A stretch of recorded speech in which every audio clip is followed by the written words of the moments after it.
Hello student, class 10th। आज हम लोग मेटल नॉन मेटल के बारे में पढ़े। उसी में अगला टर्म है इलेक्ट्रोड या अर्धसेल। इलेक्ट्रोड या अर्धसेल किसे कहते हैं? जब किसी धातु की छड़ को उसी धातु के लवण के जलीय विलयन में डुबोया जाता है तो इस प्रकार बने युक्त को अर्धसेल या इलेक्ट्रोड कहते हैं। क्या कहते हैं? अर्धसेल या इलेक्ट्रोड कहते हैं। जैसे कहने का मतलब, एक पात्र में हम ZnSO4 का सलूशन लिए और उसमें Zn की छड़ डाल दिए तो जो ये युक्त बनता है, इस युक्त को हम क्या कहते हैं? जो ये फिगर समझ लीजिए, जो बना, जो पात्र बना है ऐसे छड़ डालने से, इसे हम इलेक्ट्रोड कहते हैं। परिभाषा दिया गया है। फिर इसके बाद इलेक्ट्रोड विभव। जब किसी धातु की छड़ को उसी धातु के लवण के विलयन में डुबोया जाता है तो धातु की छड़ और विलयन के बीच, धातु के छड़ और विलयन के बीच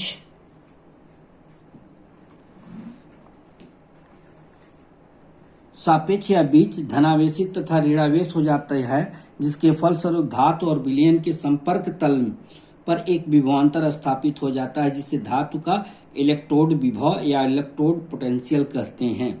जैसे इसमें डोला गया तो इस पर देखिए, ज्यों ही डालेंगे तो इस पे Zn पे प्लस और इसके विलयन में ऋणायन तो धातु की संपर्क तल में जहां ये दोनों मिलेंगे, जैसे ही मान लीजिए ये पात्र इसमें हमने डाला, यहाँ पे टच किया, जहां ये मिलेंगे उसी को हम कहते हैं, ठीक, उसी पर पोटेंशियल विभव उत्पन्न हो जाता है, इलेक्ट्रोड पोटेंशियल, जिसको हम धातु इलेक्ट्रोड विभव कहते हैं। इलेक्ट्रोड विभव को प्रभावित करने वाले कारक। इलेक्ट्रोड विभव को धातु की प्रकृति पर, धातु सक्रिय, जैसे अगर जो धातु अधिक सक्रिय है उसका इलेक्ट्रोड पोटेंशियल अलग होगा। फिर विलयन में उपस्थित धातुओं के आयनों की सांद्रता पर अर्थात विलयन की सांद्रता बढ़ाने पर इलेक्ट्रोड विभव का मान बढ़ता है तथा घटाने पर घटता है। ताप बढ़ने पर विलयन की चालकता बढ़ जाती है, जिससे पोटेंशियल यानी इलेक्ट्रोड विभव का मान बढ़ जाता है। ठीक,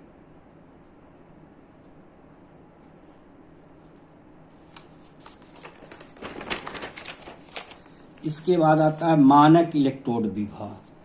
मानक इलेक्ट्रोड विभव का मतलब होता है कि अगर 25 डिग्री सेंटीग्रेड ताप पर, 25 डिग्री सेंटीग्रेड ताप पर उसे किसी लवण के 1 मोलर सांद्रता वाले विलयन में डुबोया जाता है तो धातु और विलयन के मध्य जो विभवांतर उत्पन्न होता है उसे मानक इलेक्ट्रोड विभव कहते हैं। क्या कहते हैं? मानक इलेक्ट्रोड विभव कहते हैं। ठीक, मानक इलेक्ट्रोड विभव कहने का मतलब, जैसे आप ये जानते हैं कि अगर ये कोई विलयन है, मान लो ZnSO4 आए, Zn की छड़ है, इसको हम 25 डिग्री सेंटीग्रेड ताप कर, इस विलयन की सांद्रता कितनी है? 1 मोलर है, तो डुबोया जाता है तो इनके बीच जो विभवांतर उत्पन्न होता है तो उसे मानक इलेक्ट्रोड विभव कहते हैं। क्या कहते हैं?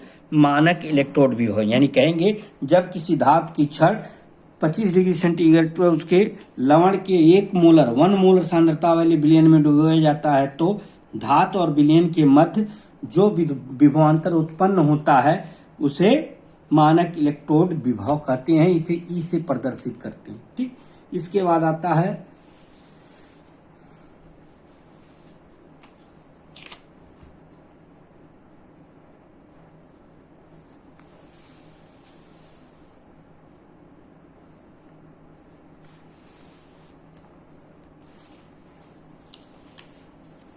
देखिए, विद्युत रासायनिक श्रेणी।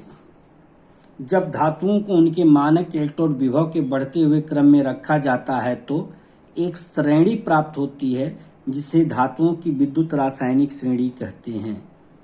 ठीक, यानी जब धातुओं के मानक इलेक्ट्रोड विभव को उनके बढ़ते हुए क्रम में रखा जाता है तो ये एक श्रेणी प्राप्त होती है, जिसे धातुओं की विद्युत रासायनिक श्रेणी कहते हैं।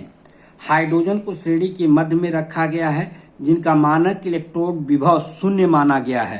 श्रेणी में ऊपर से नीचे की ओर जाने पर धातुओं की इलेक्ट्रॉन त्याग करने की, अर्थात ऑक्सीकृत होने की प्रवृत्ति क्रमशः घटती है, अर्थात धातुओं की अपचायक गुण क्षमता श्रेणी से ऊपर नीचे जाने पर घटती है।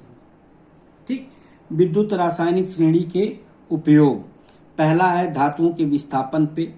विद्युत रासायनिक श्रेणी में प्रत्येक धातुओं अपने से नीचे स्थित धातुओं को उनके लवण से जलीय विलयन से विस्थापित कर देती हैं। इसका कारण यह है कि विस्थापित कर देती हैं, इसका कारण यह है कि जो धातुएं विद्युत रासायनिक श्रेणी में ऊपर होती हैं उनका मानक अपचयन विभव कम होता है, वह अधिक क्रियाशील होती हैं। तो जैसे देखिए कॉपर सल्फेट पर हम Fe की क्रिया कराते हैं तो यहाँ से FCU क्या विस्थापित हो जाता है FeSO4। इसमें कहा जाता है जब कॉपर सल्फेट के जलीय विलयन यानी इसका नीला रंग गायब हो जाता है तो Fe मिलाते तो ये हरा हो जाता है, ये नीला रंग का होता है, ये हरा होता है।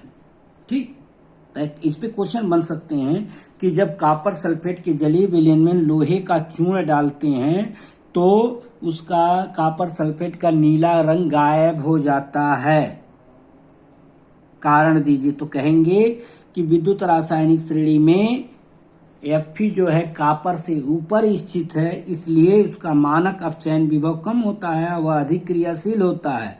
तो कॉपर सल्फेट से कॉपर को विस्थापित कर देता है और FeSO4 बनता है जिसका हरा रंग होता है, अर्थात नीला रंग गायब हो जाता है। धातुओं की क्रियाशीलता ज्ञात करने में, धातुओं के निष्कर्षण में, ठीक है, धातुओं के निष्कर्षण में किया जाता है। जैसे विद्युत रासायनिक श्रेणी में प्रत्येक उनके लवण के जलीय विलयन से विस्थापित कर देता है। इसी तथ्य के आधार पर साइनाइड भी द्वारा चांदी को धातु निष्कर्षण में प्रयोग किया जाता है। जैसे ये है, इसको Zn से क्रिया करते हैं तो Zn चांदी अलग हो जाता है, सोडियम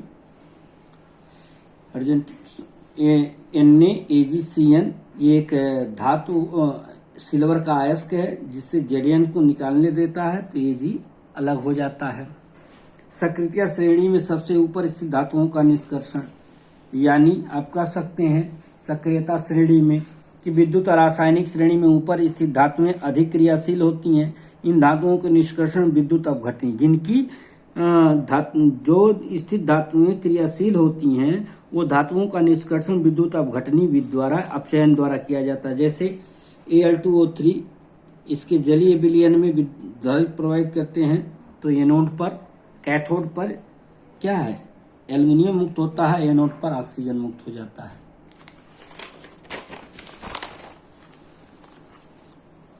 ये देखिए कैथोड पर एल्युमिनियम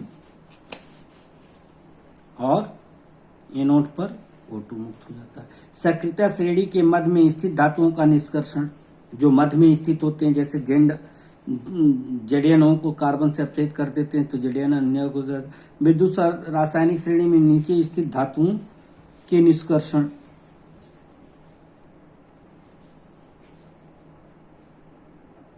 ठीक, विद्युत रासायनिक श्रेणी में नीचे स्थित धातुओं का निष्कर्षण, विद्युत रासायनिक श्रेणी में नीचे स्थित धातुओं के ऑक्साइडों को गर्म करके अलग किया जाता है। HGS को हम गर्म किया ऑक्सीजन के साथ तो SO2 अलग हो जाता है। ये देखो 2 स्टेप में होती है क्रिया, GHG अलग हो जाता है। धातुओं श्रेणी की सक्रियता, देखिए विस्थापन अपक्रियाओं की सहायता से धातुओं की सक्रियता ज्ञात करके यदि धातुओं को उनकी सक्रियता के घटते हुए क्रम में व्यवस्थित किया जाए तो एक श्रेणी प्राप्त होती है जिसे सक्रियता श्रेणी कहते हैं। धातुओं की रासायनिक सक्रियता उनकी इलेक्ट्रॉन त्याग करके धनायन बनने की प्रवृत्ति पर निर्भर करती है। जो धातुएं आसानी से इलेक्ट्रॉन त्याग कर धनायन बनते हैं वे अधिक सक्रिय होती हैं। धातुओं की इलेक्ट्रॉन त्याग करके धनायन बनाने की प्रवृत्ति अर्थात सक्रियता धातुओं के मानक इलेक्ट्रोड विभव पर निर्भर करती है। अब सक्रियता श्रेणी है, यहाँ पे देखिए मानक इलेक्ट्रोड विभव के सापेक्ष जिस धातु का मानक अपचयन इलेक्ट्रोड विभव अधिक ऋणात्मक होता है, कम धनात्मक होता है, उस धातु में इलेक्ट्रॉन त्याग कर धनायन बनने की प्रवृत्ति अधिक होती है, अर्थात वह धातुएं अधिक सक्रिय होते हैं। अब ये है आपका जैसे पूरी सक्रियता श्रेणी। आपको देखिए यहाँ हाइड्रोजन मध्य में आएगा, यानी धातुओं की सक्रियता श्रेणी ये है, इसको बना लीजिएगा कॉपी पे। वे धातुएं सामान्य परिस्थितियों में ऑक्सीजन से सहयोग नहीं करती हैं। ये जो धातुएं ऑक्सीजन से सहयोग सामान्य स्थिति में नहीं करती हैं। वे धातुएं ऑक्सीजन से सीधे ऑक्साइड बनाती हैं। वे धातुएं तनु अम्लों से क्रिया करती हैं, जैसे ये यहाँ से इनके ऑक्साइड हाइड्रोजन की कठिनाई अपचयन करते हैं इतने के। ये धातुएं डायरेक्ट ऑक्सीजन ठंडे जल से क्रिया करते हैं। ये मैग्नीशियम लिथियम ये सब भाप से क्रिया करती हैं। ठीक है, इनके ऑक्साइड AgPdAu के गर्म अपघटित को ऑक्सीजन देते हैं। AgPt और Au के ऑक्साइड को गर्म करते हैं तो ऑक्सीजन अलग हो जाती है। ये विद्युत रासायनिक श्रेणी का फ्लो चार्ट है। धन्यवाद।